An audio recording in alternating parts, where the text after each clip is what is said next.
Борьба с наркомафией – дело всенародное. В эти дни по всей стране проходит всероссийская антинаркотическая акция «Сообщи, где торгуют смертью». Ее главная цель – активизировать гражданскую позицию по отношению к проблеме противодействия наркомании.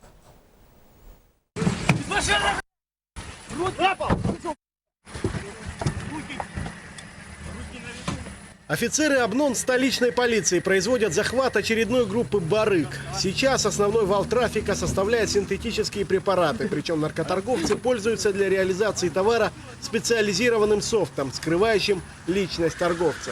Лица, которые занимаются сбытом, друг друга они не знают, ни имен не знают, используют всяческие псевдонимы, используют программное обеспечение в смартфонах, в телефонах, что для нас, как я говорю, уже составляет определенную... Тем не менее, коллектив отделения молодой и новые технологии освоили не хуже наркоторговцев. Оперативники выходят на барыг, несмотря на все хитрости. Да и пропаганда несет свои плоды.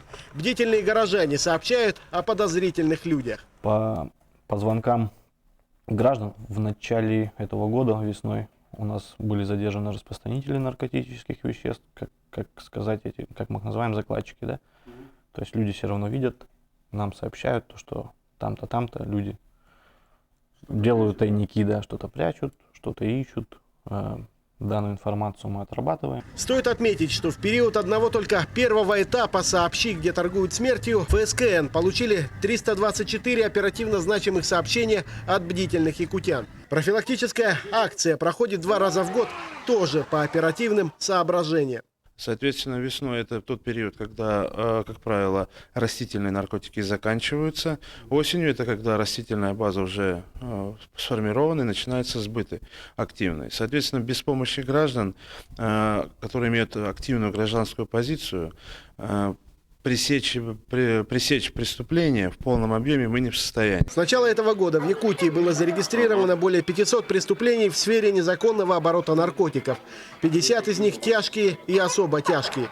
Изъято более 70 килограмм запрещенных веществ. Причем в разы выросло количество конфискованной синтетики. Большое количество изъято синтетических наркотиков, а именно свыше 18 килограмм. В сравнении с прошлым годом это увеличилось в 3 раза.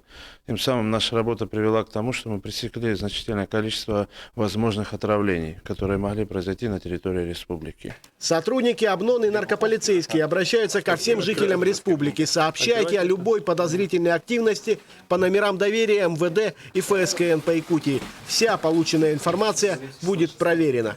Афанасий Николаев, Иван Семенов, НВК «Саха», Якутск.